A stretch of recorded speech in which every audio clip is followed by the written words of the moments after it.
Arcanum, un lugar donde haya respuestas.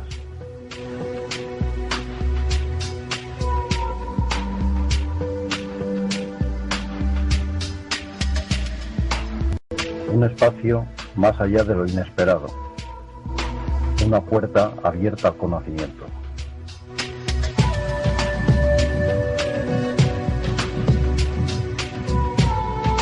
Tarot, Wicca, ufología, alternativas, todo esto y más lo encontrarán en Arcanum, el programa de las paraciencias. Arcanum, un programa con encanto.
Molt bona tarda desde la ONA de Sants Montjuïc. Muy buenas tardes desde la ONA de Sants Montjuïc en el 94.6 de la FM.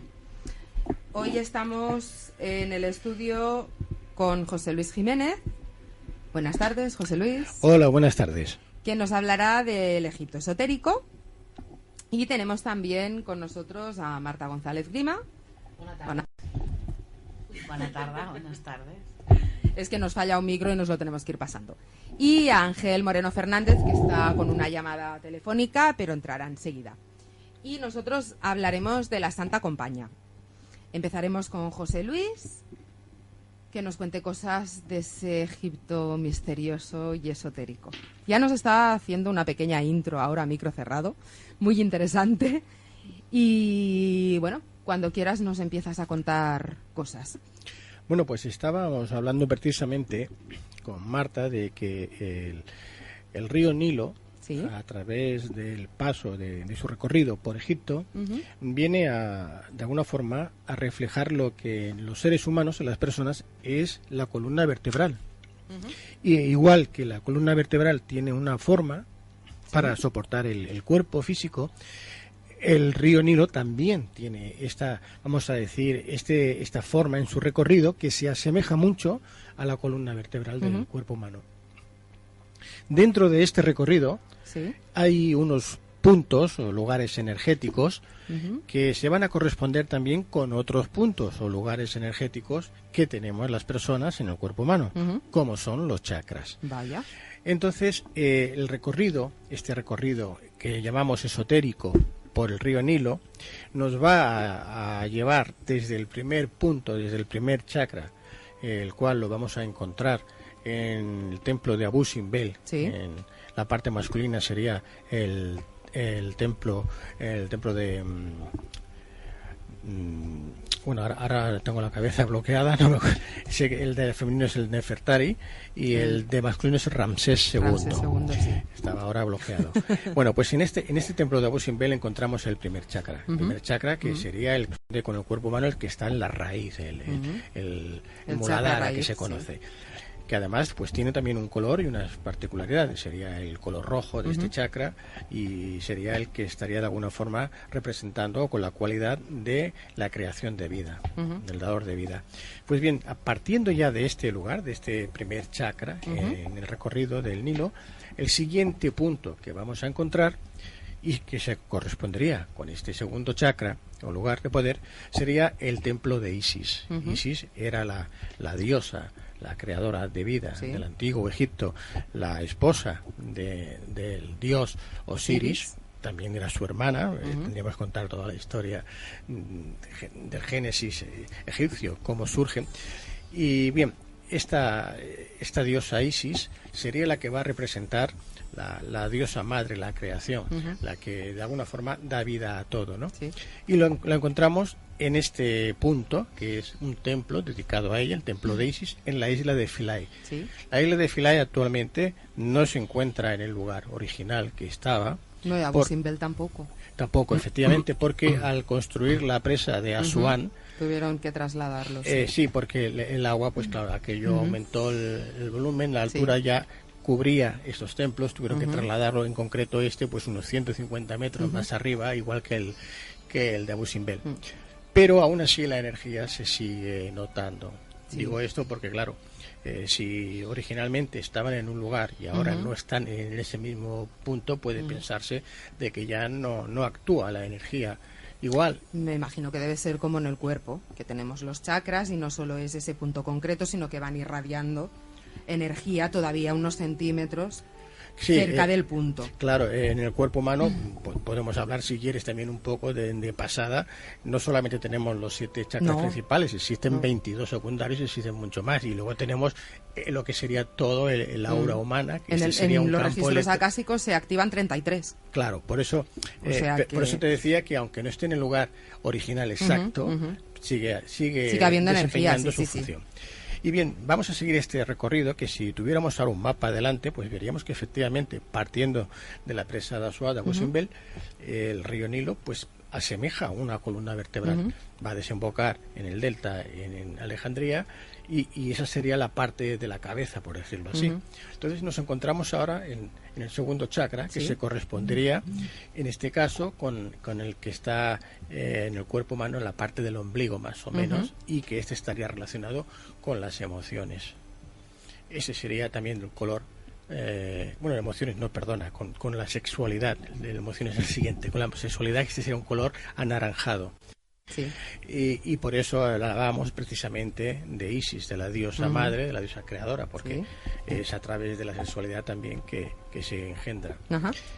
Y estamos ya con este recorrido del río Nilo, y al siguiente punto, el tercer chakra, que se correspondería con el cuerpo humano, sería el templo de la reina faraona Hatshepsut, una de las pocas reinas que pudo reinar como faraón en Egipto, siendo mujer. Esta reina es incluso más importante que muchos faraones. Este templo es uno de los más hermosos de los que están construidos, vamos a decir, de una manera totalmente fantástica, casi increíble para aquella época, que además, por cierto, se lo hizo construir a quien era su ingeniero favorito.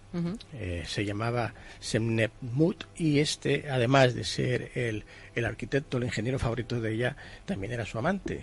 Y tardaron 15 años en construir este templo. Así le duraba más el amante también. Pero sí, fíjate que este personaje que se oye hablar mucho de ella, porque en todas las 31 dinastías egipcias que hubieron en 3100 años, creo que fueron 5 aproximadamente, las reinas faraones que llegaron a reinar, y durante muy poco tiempo. Casi siempre morían o había alguna catástrofe, alguna desgracia en Egipto que no duraba mucho. Esta llegó a reinar durante más de 20 años. Y incluso ella se vestía como un hombre, se ponía la barba postiza del faraón para aparentar hombre. Podríamos contar todo, no todo, porque no se conoce toda la historia de esta reina, pero que es muy interesante por las cosas que llegó a hacer y cómo se vio envuelta. En fin, se tuvo que casar con su hermanastro para poder reinar. Luego estuvo regentando también el periodo que le correspondía a su hijastro reinar, que era Tutmosis III, se había casado con Tutmosis II, que era el hijo de su padre, su hermanastro. En fin, era una persona muy, muy curiosa, muy tenía mucha fuerza además, y esta mujer en este templo que conocemos, que está en Deir el-Bahari, es una zona casi en medio del desierto, con unas grandes montañas casi cortadas. A mí me recuerda más un paisaje de estos de Marte, casi, que la Tierra. Los oyentes que puedan ver alguna fotografía de este lugar verán que realmente parece un lugar inhóspito. Luego allí se sienten una serie de, porque hay cámaras, diversas cámaras para otras funciones, pero hay una energía muy especial. Se nota, una persona que es sensible cuando llega allá lo va a notar. Yo creo que en cualquier punto de Egipto se notan unas cosas. Sí, sobre todo en los lugares que estamos hablando, porque estamos diciendo que son lugares de poder. Yo cuando entré dentro de Abu Simbel, es inexplicable la sensación que tienes cuando entras. Y lo que decíamos al principio, fíjate que se ha trasladado precisamente para que no fuera cubierto. Ahora veremos en los lugares que están donde originalmente ya se construyeron, por qué, ¿no? Lo que tienen. Bueno, acabamos ya de hablar de este templo de Hatshepsut, que está en Deir el-Bahari, y como decimos, es un lugar que se correspondería con el tercer punto, con el tercer chakra. Este es el de los sentimientos, el de las emociones. Y a partir de aquí, ya siguiendo el recorrido, aunque vamos a pasar por lugares que son dignos de visitar, no estamos diciendo que los únicos puntos que serían que visitar sean estos, sino que estos serían los puntos de poder, lugares de poder que se corresponderían con los chakras del cuerpo humano. Pues el siguiente, que se correspondería con el cuarto chakra del cuerpo humano, lo vamos a encontrar en el templo de Karnak. Karnak, que ya está en Luxor, la antigua Tebas. Karnak era y es el mayor templo de culto religioso del mundo. Del mundo. Aquello es tremendo, enorme, es grandioso. Es impresionante. Aquí vamos a encontrar precisamente varios monolitos, varias esfinges y siempre referencias a Hatshepsut, a pesar de que su hijastro, Tutmosis III, después de morir ella, que no lo he comentado porque es una cuestión que no se conocía hasta hace pocos años, Hatshepsut, aparte de que las imágenes que se conservan, que se han encontrado, parece que era una reina esbelta, muy hermosa. Bueno, pues era un poco obesa. Vaya. Tenía, eso tenía es lo que diabetes. tiene de bueno tener al arquitecto de amante. Sí, claro. Porque la escultura las hacía... Aquí, no había Photoshop. Claro, era la forma, ¿no? Pero es curioso porque solemos imaginar por los bustos que encontramos, tal, pues cómo es aquella persona, ¿no? Qué personaje. Y ahora pues se ha descubierto a través de los análisis del ADN, el análisis también de mitocondrial, porque la momia de ella se había ocultado en otro lugar al que le correspondía el sarcófago. Bueno, pues ahora se sabe que, bueno, pues aquella Hatshepsut no era tal como creíamos en las imágenes, sino que, bueno, pues era más bien obesa, tenía incluso, pues, azúcar en la sangre, ¿no? Era diabética, incluso parece ser que llegó a morir de un cáncer en la sangre. O sea, todo esto se ha llegado a averiguar hace muy poco tiempo, ¿no? Pero aún así, fíjate, estuvo reinando durante 22 años, ¿no? Bueno, pues te decía que ahora de aquí nos vamos a este templo de Karnak, donde vamos a encontrar monolitos de Hatshepsut, vamos a encontrar imágenes de Hatshepsut, pero sobre todo hay un lugar que se conoce como la capilla de Ptah. Esta sería la capilla del Padre, del Dios Supremo, por decirlo de alguna manera. Aquí es donde encontramos este punto de energía que se nota. Cualquier persona, por una mínima sensibilidad que tenga, la va a notar. Tenemos también muy cerca, incluso, hay una esfinge de de otra diosa que es representada con cabeza de leona o de gato, sí. y que puede incluso, bueno, yo claro puedo decir que es una impresión personal, pero se han llegado a hacer fotografías que daba la impresión como que cambiaba el rostro, que se movía, ¿no? Y que esta cabeza de diosa pues se transformaba de alguna manera, como de gato a león o de león a gato, como que cambiaba, ¿no? Quizás es una sensación que causa en las personas que están allá, pero que es un lugar que se nota con mucha energía, nada más entrar. Y este lugar, pues claro, nos está indicando que este centro de poder se corresponde precisamente con el del corazón, el del plexo solar, que es el cuarto, que es el que los humanos estaría también de color verde. Verde porque, bueno, de alguna forma el verde, todos vemos que se relaciona siempre con la naturaleza, con la sanación. Incluso vemos que los doctores que van a operar, los operadores, van vestidos con batas verdes. O sea que el color verde, de alguna forma, siempre nos va a indicar la sanación, ¿no? La curación. Y este es este punto, el cuarto, que encontramos en el recorrido del Nilo, en esta parte esotérica. Y ya nos vamos mucho más arriba. Cuando digo más arriba es porque el río Nilo es de los pocos ríos del mundo que su curso va de sur a norte. Normalmente todos los ríos, el 90% de los ríos que hay en el mundo van de norte a sur. Este no, este va de sur a norte. Entonces el siguiente lugar es el lugar por excelencia, el jardín, el Edén casi de Egipto, que es el oasis de Al-Fayum y también el lago de Moréis. En el oasis de Al-Fayum nos vamos a encontrar este quinto lugar de poder, el quinto chakra, que se correspondería con el color azul y que en las personas lo tenemos situado a la altura de la garganta, de la glotis. Por eso es el chakra de la comunicación. Hay personas que a veces, no sé qué me pasa, tengo problemas para comunicarme, para hablar. Bueno, es que a veces se les bloquean, los chakras se bloquean o no están bien activados y aquella persona padece un problema de bloqueamiento de aquel chakra. Y en este caso sería el de la comunicación, el quinto. Claro, no lo hemos dicho, pero es evidente que al estar hablando de todos estos lugares de poder, de estos puntos, cuando la persona pasa por estos lugares y de alguna forma está percibiendo esa energía, lo que se consigue es que los chakras correspondientes se activan o se equilibren. Es decir, que de alguna forma aquella persona se va a encontrar mejor de aquellos padecimientos que hubiese podido tener, porque estos chakras van a ir equilibrándose conforme va a ir pasando por estos lugares. En el lago de Moréis, que también está junto al oasis de Al-Fayum, pues nos vamos a encontrar que este es un lugar precisamente que es, yo diría casi el granero de Egipto, porque aquí hay de todo. Tenemos agua, tenemos plantas, palmeras, animales, parece mentira que pueda haber... Ves todo el rato desierto, arena, y de repente te encuentras con ese oasis que es... Sí, efectivamente, ¿no?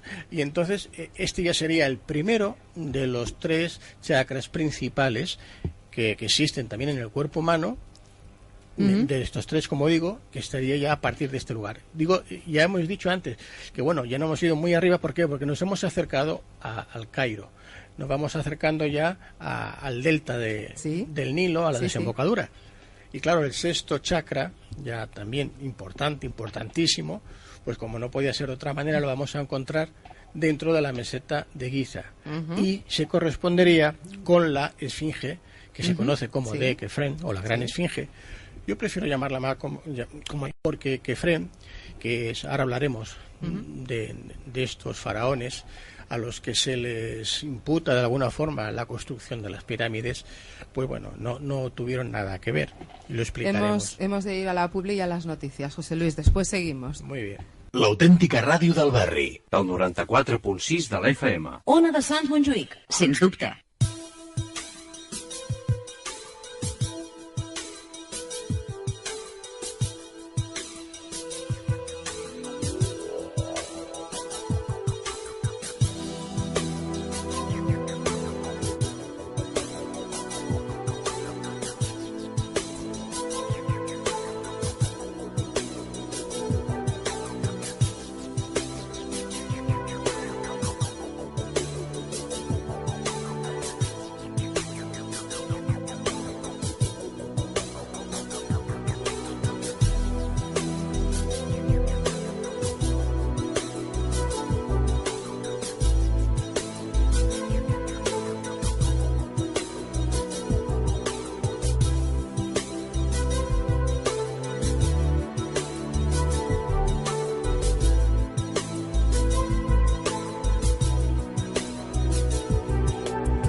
seguimos en directo con el programa de Arcanum en el 94.6 de la FM.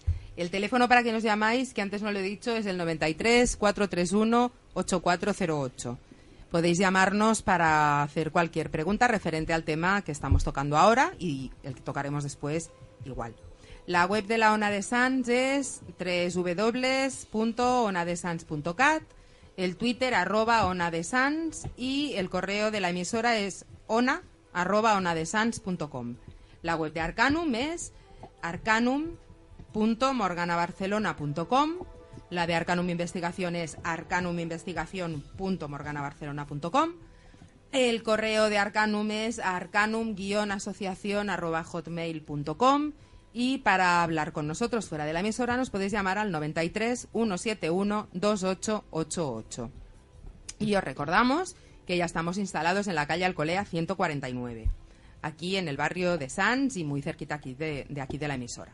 Bueno, luego os acabaremos de contar todo lo de Arcanum y ahora seguimos con José Luis Jiménez, que nos estaba contando cosas muy interesantes sobre Egipto, sobre los chakras y todo eso. Pues sí, estábamos hablando precisamente del quinto chakra. Decíamos que el quinto chakra, que se corresponde en el ser humano con la comunicación, con la voz, que estaba en el cuello, en el glotis, en Egipto está representado por el lago Moreis y por el oasis del Fayum. Bien, ya una vez que hemos pasado este lugar, este punto, hemos comentado que entrábamos en los principales chakras, en los tres principales contando este quinto. El sexto se correspondería con la esfinge.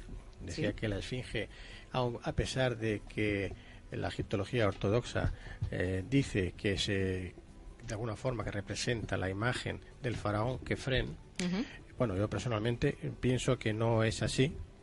Que no tiene nada que ver con el faraón Kefren, porque ahora hablaremos, cuando comentemos las pirámides, que no son los faraones los que realmente construyeron estas pirámides. Por lo tanto, la esfinge de Kefren, que además tiene una antigüedad muy superior a la que se le ha dado oficialmente, hay estudios que se realizaron ya hace unos años en el que se demostró cómo las marcas que dejó el agua en la esfinge, en la roca, pues no se podían haber producido antes de 10.000 o 11.000 años atrás, porque ahora es un desierto, pero hace 10.000 o 11.000 años esa zona era una especie de vergel, era como una selva, era cuando se producían las lluvias, cuando se podría de alguna forma dejar esas marcas de la lluvia del agua en la roca de la esfinge.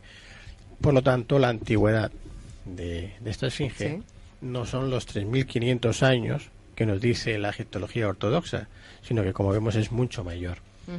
Pues bien, aquí encontraríamos en esta esfinge el punto energético de poder que se corresponde con el sexto chakra y que es el que las personas tenemos situado en el entrecejo, es decir, en la frente, entre los dos ojos, que también se le conoce en sánscrito como ajna. Bueno, no sé si al principio lo comenté, todos los chakras tienen su nombre, que se le suele nombrar, es en sánscrito cada uno, primero el Muladhara, Sirvartana, tal, y ahora estamos ya en el sexto, que es el ajna.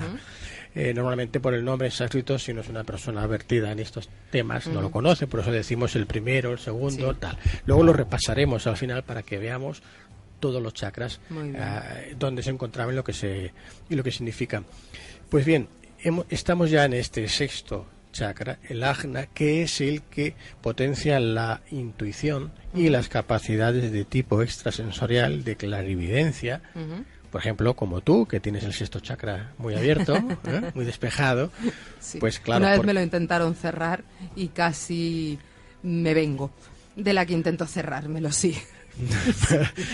Pues te decía esto porque hay personas que dicen, bueno, ¿y cómo lo sé yo, no? Que el sexto chakra es el que potencia, el que despierta estas facultades, ¿no? Es el tercer ojo que se llama, los hindúes le llaman el tercer ojo precisamente porque es el que nos comunica con esa otra visión de otros planos vamos a decir, no existenciales, sino planos dimensionales distintos que coexisten y al cual tenemos acceso precisamente a través de este tercer ojo del sexto chakra, el de la intuición también, el ajna. Pues bien, fíjate, ya dentro de la misma, en el mismo lugar, en la meseta de Giza, nos encontramos con el séptimo, que sería el más elevado, el que está más cerca precisamente de la divinidad, que es el de la coronilla, el chakra coronilla de las personas, los seres humanos. No es que esté justo en la coronilla, está a unos centímetros por encima de la coronilla, igual que el resto de los chakras. No es que sea un punto físico que esté fijado en la columna, sino que es un punto, vamos a decir, paralelo a la columna. Y en este caso, el séptimo chakra, el de la coronilla, se correspondería con las 3 pirámides de Giza, con la gran pirámide, que es el nombre real y al que yo siempre me refiero, porque los ortodoxos, la egiptología ortodoxa, la denominan como la pirámide de Keops, del faraón Keops. La segunda en tamaño sería la de el faraón Kefren, el que hemos hablado también, que le dicen que le correspondería la esfinge, y la tercera, un poco más pequeñita, sería la del faraón Miserinos. Pues bien, si tenemos en cuenta que el faraón Keops sería el padre de Kefren, y que Kefren sería el padre de Miserinos, es decir, que tenemos al abuelo, al padre y el nieto, y que según la egiptología oficial se tardaron 20 años de promedio como mínimo en construir cada pirámide, y además de 31 dinastías egipcias de faraones que han habido de más de 3.100 años antes de Cristo. Solamente han sido 3 faraones que han sido capaces de construir estas moles, porque para que nos hagamos una idea, las personas que no lo conozcan, no hayan estado en Egipto, decirles que, por ejemplo, la gran pirámide, la pirámide conocida como de Keops, tiene una altura de 147 metros por 232 metros de cada lado, por 4 lados. Tiene aproximadamente unos 2,5 millones de bloques de granito, y el peso de los mismos entre 2 toneladas a 60 toneladas de peso.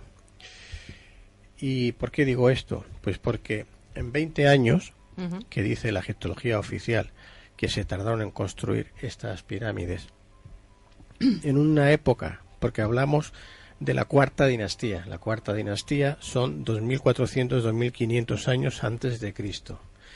En una época, como digo, en la que no se conocía la rueda, no se conocía el hierro, no se había inventado el hierro, no se conocía, por tanto, la polea. Es decir, que según la egiptología oficial, y como hemos visto en alguna película de aquellas de Egipto, ¿no?, de Moisés y tal, que iban los obreros, en este caso los esclavos israelitas, empujando aquellas moles de piedra con cuerdas, arrastrándolas y tal. Bueno, la gente se imagina lo que es subir una mole de aquella de 60 toneladas a 147 metros de altura. Bueno, es una de las cosas que todavía no tienen explicación. Sin ruedas y tal. Es imposible. Pero es que además vamos a suponer que tuviesen una maquinaria, que tuviesen que no lo disponían de ellos, no hay ninguna evidencia de ello, al contrario, para poder elevar estas moles de varias toneladas cada una. He dicho antes que tardaron 20 años según la egiptología oficial. Si dividimos los 2,5 millones de bloques de granito por los 20 años y vamos a poner, no digo todo el día, porque 24 horas es imposible, vamos a ver 12 horas trabajando cada día. Nos sale una cantidad de bloques aproximada de un bloque de granito por cada minuto. O sea, cada minuto, un bloque trabajando durante cada día durante 12 horas, imposible. Tendrían que poner un bloque. Es humanamente imposible. Hoy día no podríamos hacerlo con las mayores grúas. Hoy día no se podría hacer. Otros, algunos egiptólogos ortodoxos dicen que bueno, que hicieron una rampa, bien, que lo subieron a través de una rampa, empujándolo con agua, decía uno. Si hiciéramos una rampa de 147 metros que tiene la pirámide de Keops, la gran pirámide, y le pusiéramos una inclinación, un desnivel de un 5% nada más, porque hay que empujar 60 toneladas hacia arriba, y luego veremos cómo, necesitaríamos una rampa de 2,5 kilómetros de distancia. Es decir, Claro. una obra 3 veces mayor que la propia pirámide. Exacto. Y me da Entonces, igual habrían que la hagan tardado recta. 60 años para hacer la rampa. Claro, y me da igual que Claro. la hicieran recta, Claro. que cuadrada, que en sentido espiral, es igual. O sea, después, además, aún suponiendo que hubieran hecho esta rampa, no hay restos alrededor de las pirámides, Ujú. de los No hay escombros, señales de lo de que nada. no hay nada de eso. Por lo tanto, sigue siendo un misterio cómo se construyó las pirámides y, sobre todo, quién las construyó. Porque lo que está clarísimo es que con un palo, una cuerda y frotando una piedra, como imposible, dice la egiptología imposible. egipcia, es imposible taladrar en este caso un granito como es la dorita, que es muy fuerte, que necesitaría dentro de la escala de Mohs necesitaría una broca no de diamante, de algo superior. Que nos lo digan a nosotros. Que para poner el buzón de Arcanum en una rachola de granito, 3 agujeros, nos costó 4 brocas y 1 hora y media. Bueno, pues te quería decir que Como para agujerear el bloque. Hay unos trépanos que se han encontrado allí, Sí. cerca de las pirámides. Los trépanos son pues, unos orificios que se han Sí, hecho en sí. los bloques de granito, pues para introducir algo, Sí. de diámetros incluso hasta de 17 centímetros a 2 metros de profundidad, y que viendo el corte en la roca, se tendría que haber hecho con una broca que tuviese una dureza 500 veces superior al diamante. El diamante es lo más fuerte Sí, que tenemos en sí, el sí. mundo actualmente. Sí. Y bueno, no existe. Claro. No existe. Es decir, que aquí tenemos precisamente en la meseta de Giza y en concreto en las pirámides, las grandes pirámides, uno de los mayores misterios para conocer aspectos de la humanidad. ¿Y por qué además digo esto? Porque es que las pirámides, a pesar de que otra vez la egiptología ortodoxa dice que es que se construyeron porque iban a ser las tumbas de los faraones, es otra evidente mentira. Y digo, ¿por qué digo evidente mentira? Porque no se ha encontrado ninguna momia No, en ninguna de estas eso es pirámides. Todas las momias de todos los reyes, de todos los faraones y las reyes y las reinas están ubicadas en el Valle de los Reyes. Exacto. Ahí están todas, y es donde han estado todas las tumbas, y donde se han ido encontrando y descubriendo. Además, que yo en mi web, luego si quieres daré la dirección, Sí. tengo incluso grabaciones, vídeos que he hecho de fotografía y explicaciones al respecto. ¿Por qué no puede ser la pirámide, en este caso la cámara de la reina o del rey, donde se encuentra el sarcófago?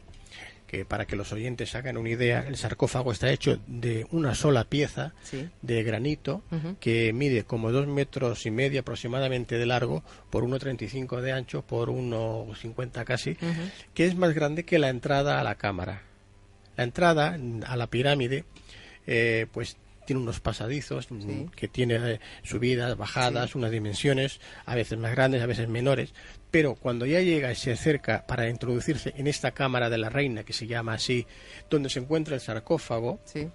de una sola pieza, que además, si vemos el pulido interior, hoy día solamente se podría conseguir con un láser, porque parece un Sí, espejo. sí, sí, sí.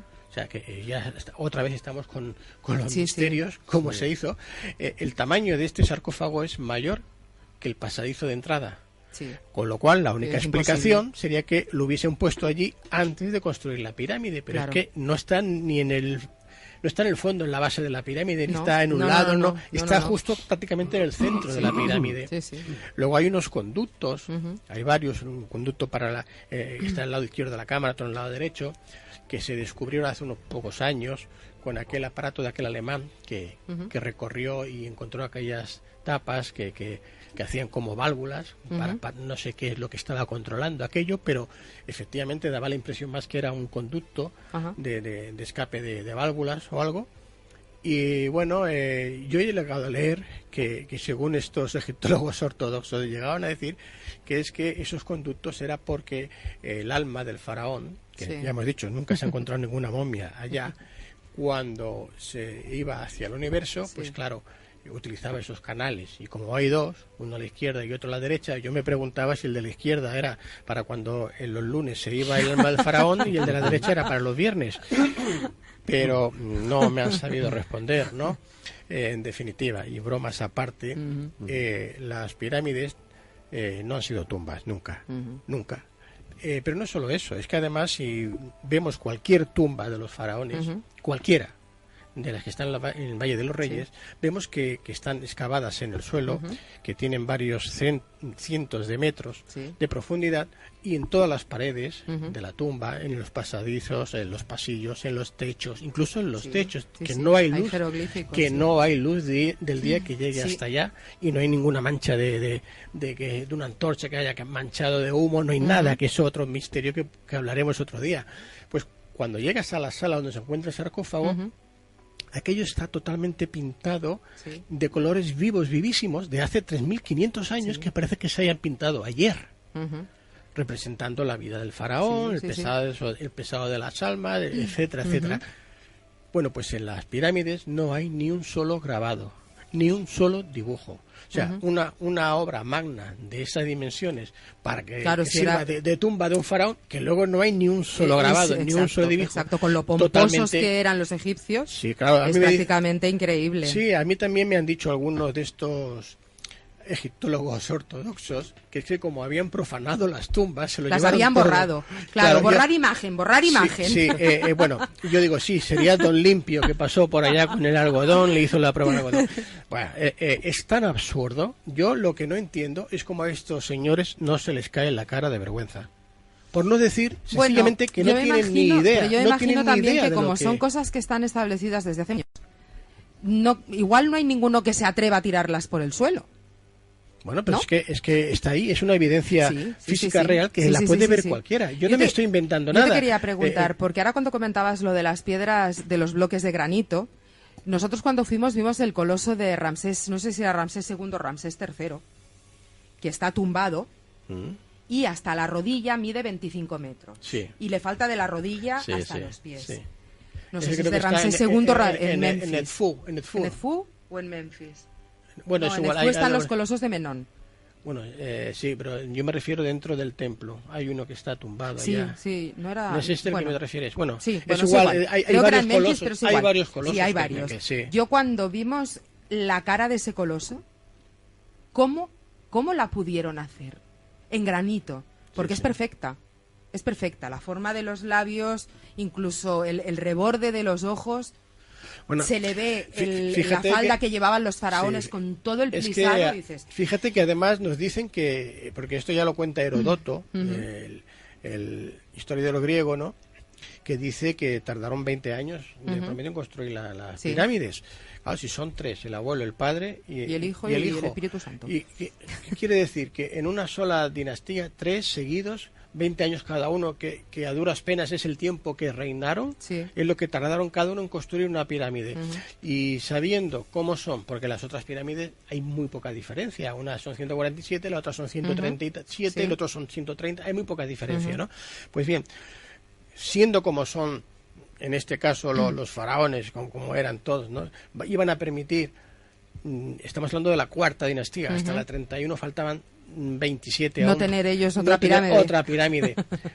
Claro, dirán, no, es que las hicieron. No, es que las intentaron copiar. Y no pudieron. Porque las hicieron precisamente de ladrillo.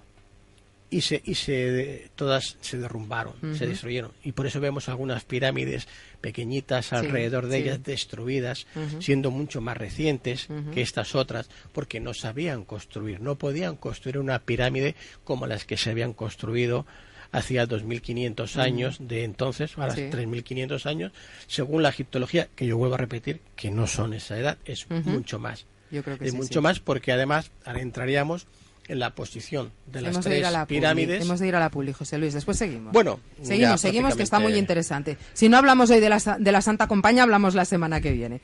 Vamos con la Publi. Pues como os decía, cuando hemos parado para la Publi, dejaremos lo de la Santa Compañía para la semana que viene, porque el tema que está tocando José Luis Jiménez nos está apasionando a todos. Yo ya soy una apasionada de Egipto, nada más me falta escucharle. Sigamos. Bueno, ya ves que hablamos poquito, que solo te escuchamos porque... Sí, me gusta que me dejéis hablar, la verdad. Yo me suelo enrollar como la Marta se dice quería hacerte coloquialmente. una pregunta. Espérate que le pasamos el micro, que si no, no se la oye. Entonces, las pirámides, ¿para qué servían en principio? ¿Qué eran? ¿Templos? No, vamos a ver. ¿Para qué las fabricaban? Sí, es muy buena pregunta y si te consigo dar la respuesta, será la respuesta del millón. Vale. Pues te digo por qué, Marta. No se sabe con certeza para qué servían, no se sabe. Hay muchas hipótesis y yo te puedo dar algunas, ¿no? Lo que sí que está muy claro, por lo menos yo lo tengo súper claro, es que no eran tumbas de ningún faraón. Eso está clarísimo. Ya les hemos comentado antes que todas las tumbas de todos los faraones tienen una serie de peculiaridades, sobre todo, pues bueno, porque está representada la vida, el pesado del alma, etcétera, etcétera, el dios Osiris, Isis, Horus, todas las representaciones de los dioses egipcios en las tumbas y luego pues haciendo referencia al faraón de turno con cómo ha sido su vida, etcétera. En las pirámides no vamos a encontrar en ninguna de estas 3 pirámides nada de eso, porque no han sido tumbas, aparte de que nunca se han encontrado ninguna momia en ninguna de estas pirámides. Bien, ¿para qué servían? Tu pregunta. Mira, hay 3 en la meseta de Giza. Yo en un libro que publiqué hace muchos años, que en aquel entonces pues algunos me tachaba de loco, como mínimo de loco, que bueno, a mí no me molesta, al contrario, porque yo ya lo admito que estoy loco, pero en aquel entonces, en un viaje, te estoy hablando del primer viaje que hice en el año 1993, a raíz del cual escribí ese libro, me decía ha llovido, yo ya hablaba precisamente de aspectos que se descubrirían años después. O sea, ya estaba diciendo cosas que aún no se habían descubierto. Y claro, y dirás, bueno, ¿y cómo lo podías saber? Es que en ese libro, que su título es El manuscrito de Adán, y que cualquier oyente, si quiere tener una idea más profunda o informarse, puede entrar a mi página web, que es www.jljimenez.es, Jiménez con G.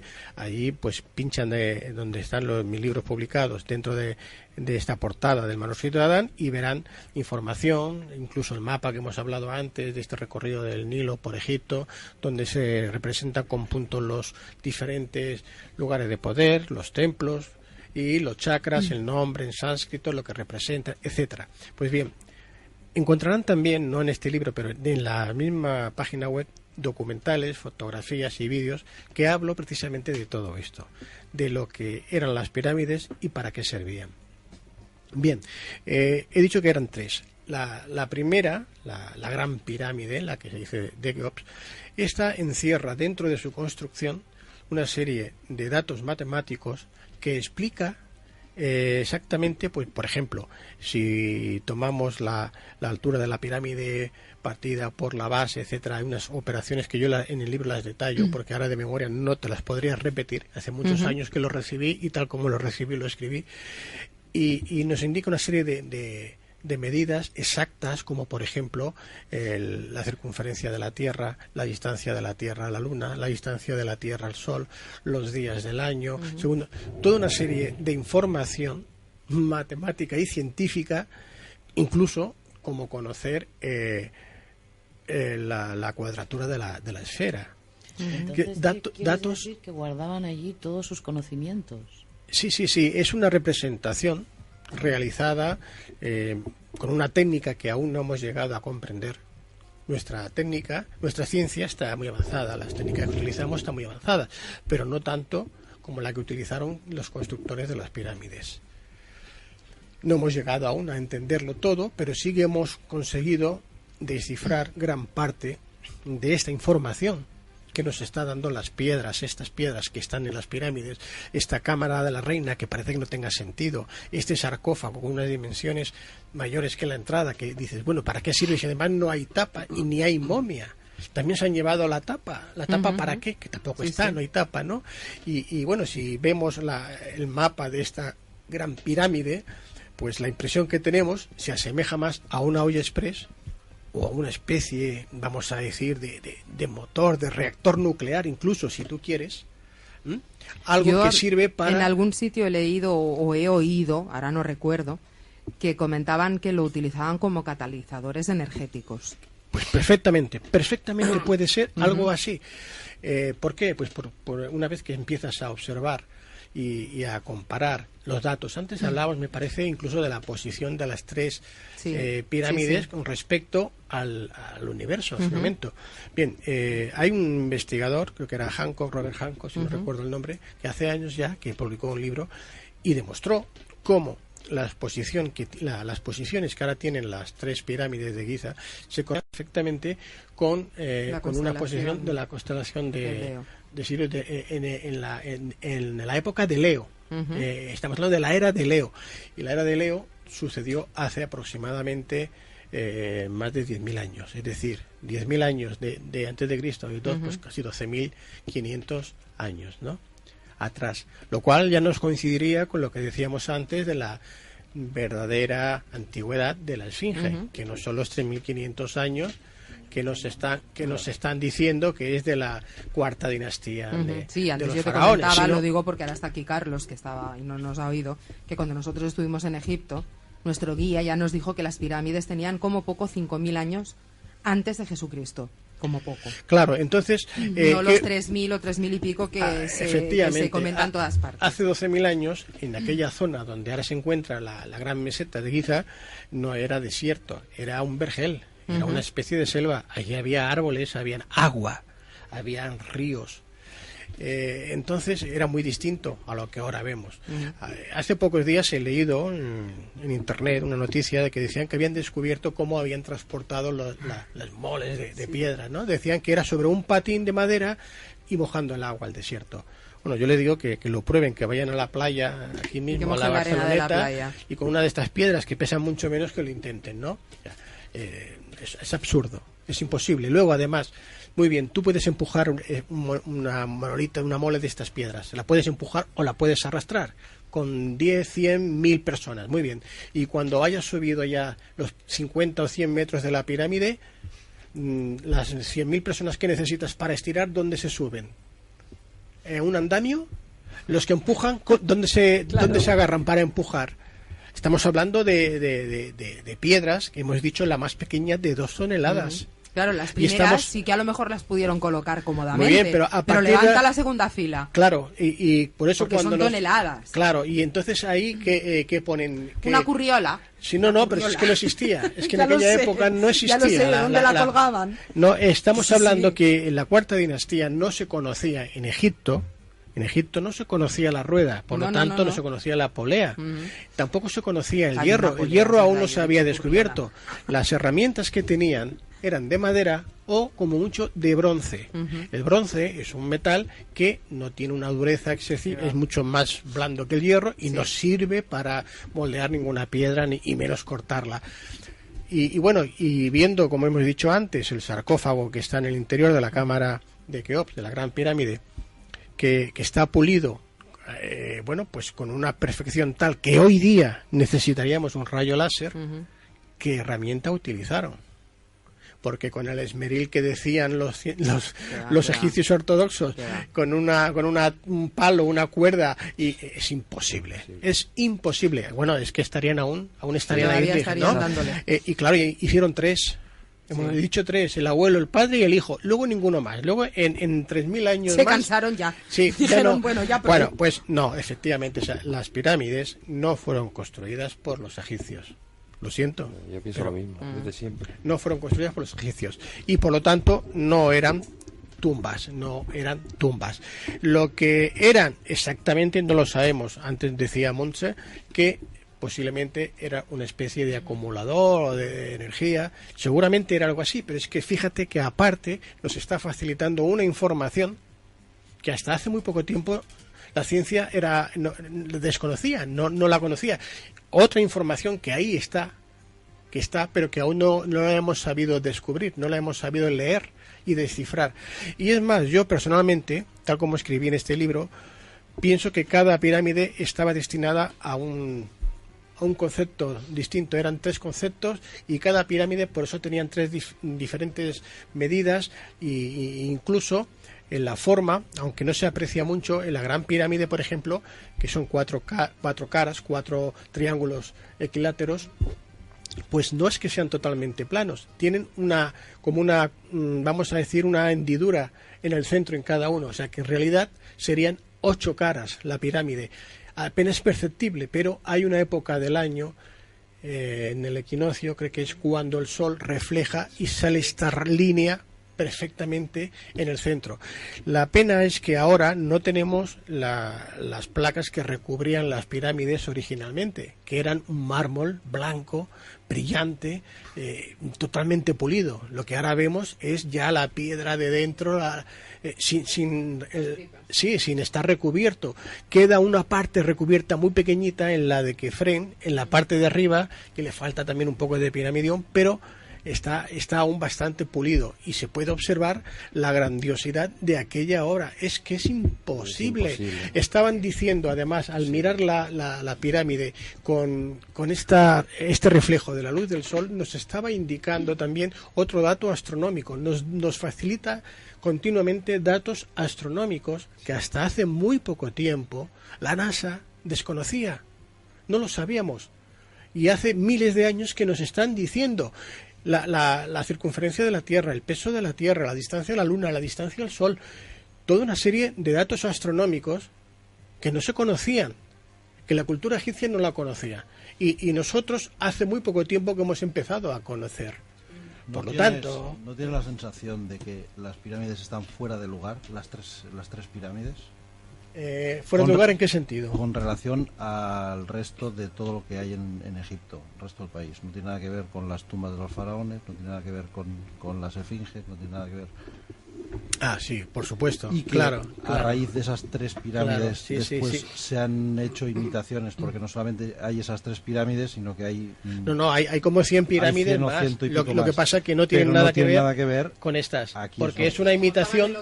Claro, no, es una imitación burda. Por ejemplo, lo que tú dices, muy bien. Hablábamos antes de la posición. Están orientadas al norte. Perfecto, exceptuando que hay 5 grados de diferencia. Y dices, ¿cómo puede ser que haya 5 grados de diferencia? Por lo que hemos dicho antes. Porque estaban orientadas en la posición del signo de Leo, de la época de Leo. Y esto ya nos indica que nos estaba marcando un norte geográfico y magnético en un momento determinado. ¿Qué ocurrió hace 12.500 años que es la época que nos está indicando? Para que nos indique eso. ¿Y por qué en esa zona que yo estuve midiéndolo, y en aquella época cuando yo lo hice aún no existía el Google Earth, con lo cual tuve que utilizar reglas y compás, pero pero me coincidió perfectamente la posición de las 3 pirámides en la meseta de Giza, aproximadamente está en el paralelo 30. Está en el paralelo 30 y está ahí por un motivo, una causa de hace 12.500 años hablamos. Muy cerca de allí incluso hay un lugar que se le llama el Banco del Meteor, pero está en el Atlántico ya. Está en el Atlántico, no en el centro, pero está prácticamente en la misma latitud. Y resulta que hace 12.500 años nos cuenta el historiador griego Platón que hay un continente que se hunde en un día y una noche, que es la Atlántida. La Atlántida, los atlantes eran unos seres que tenían una civilización muy avanzada para el resto de la humanidad. Cuando se produce esta hecatombe que hace hundir a la Atlántida, unos huyen hacia una parte del globo terráqueo, como pudiera ser América del Sur, la parte que ahora conocemos de México y Honduras y tal, que por cierto vemos que también hay pirámides muy similares. Otros van a la parte del Himalaya, que se quedan por allá, y otros se van justamente a la parte donde ahora tenemos las pirámides de Egipto, a Giza, a esta zona, que no era así, porque el mar Mediterráneo en aquella época era 450 metros más bajo de lo que está ahora. El nivel del agua ha subido 450 metros. Pues bueno, estos señores, cuando estuvieron a punto ya de morir todos en el Holocausto y fueron distribuyéndose y de alguna forma ese conocimiento que tenían dejándolo plasmado, ¿dónde fue? Pues en estas pirámides. Este fue uno de los motivos por lo que construyeron estas pirámides en este lugar, que indica muchas más cosas y que por falta de tiempo, pues bueno, lo tocaremos en otro lugar. Hemos de ir terminando ya, sí, porque son las 9:05 y antes de entrar el programa que va después nuestro, que es Culturalia.